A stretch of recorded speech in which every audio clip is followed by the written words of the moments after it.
Everyone, welcome back to my channel let's serve. আজকে আমি তোমাদের করে দেখাবো একটি মাছের রেসিপি। মাছের মধ্যে তেলাপিয়া হলো এমন একটি মাছ যা আমাদের সকলের কাছেই খুব পরিচিত। আজকে আমি প্রপার বেঙ্গলি স্টাইলে সর্ষে বাটা দিয়ে তেলাপিয়া মাছের একটি পদ রান্না করে দেখাবো, যেটা ভাতের সাথে করে খেলে আর কোনো রেসিপি কিন্তু একদমই লাগবে না। তো চলো রেসিপিটা দেখে নাও, আর যারা সাবস্ক্রাইব করোনি চটপট সাবস্ক্রাইবটা করে নাও। প্রথমে আমি এই রেসিপিটা তৈরি করার জন্য নিয়ে নিয়েছি তেলাপিয়া মাছ। এরকম বড় সাইজের তেলাপিয়াকে অনেকে লাইলন টিকা মাছও বলে থাকে। তো যাই হোক, এই মাছগুলোকে আমি একটু বড় সাইজ করে কেটে নিয়েছি, আর এখানে একটা ছোট সাইজের তেলাপিয়া রয়েছে। ভালো করে মাছগুলোর আঁশ ছাড়িয়ে ধুয়ে নিয়েছি, তারপরে ভালো করে জল ঝরিয়ে তার মধ্যে দিয়ে দিচ্ছি হলুদ গুঁড়ো আর লবণ। এবার ভালো করে মাছের গায়ে হলুদ আর লবণ মাখিয়ে নেব।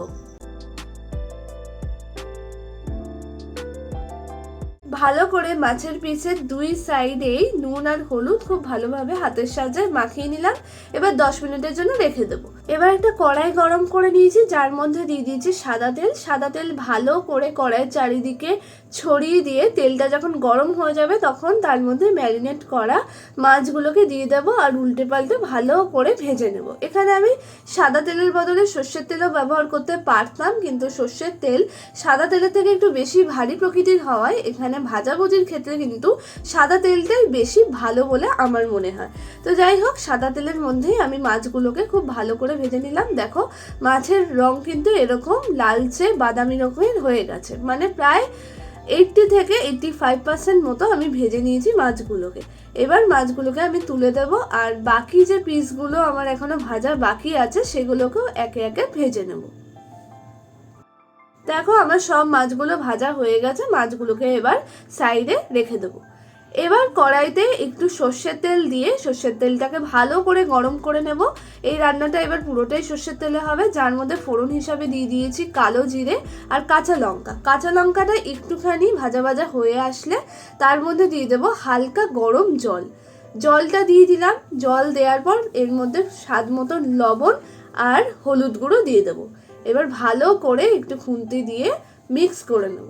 এই যে হালকা গরম জল, এটা আমাদের গ্রেভি তৈরিতে সাহায্য করবে। গ্রেভি কিন্তু এখনো তৈরি হয়নি, এখনো ঝোল ঝোল ব্যাপারটা রয়েছে, আর ঝোলের রং কিন্তু লালচে ধরনের রয়েছে। আর লালচে ধরন কাটানোর জন্য কি কি করতে হবে সেটা কিন্তু তোমরা পরের স্টেপেই দেখতে পারবে। দেখো, ঝোল ফোটা শুরু হয়ে গেছে।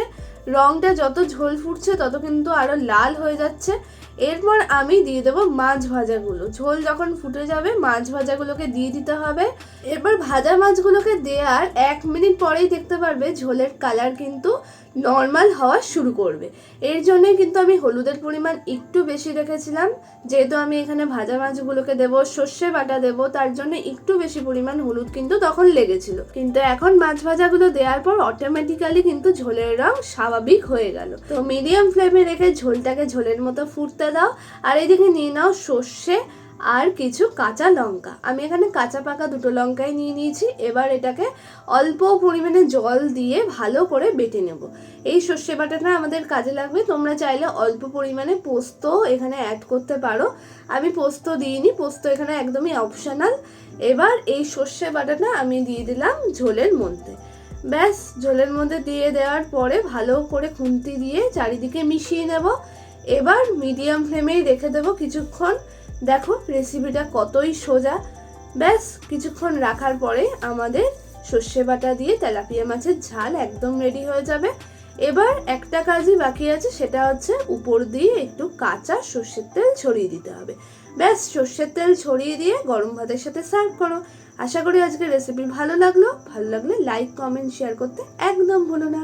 দেখা হচ্ছে পরের রেসিপিতে। আজকের মতো টাটা।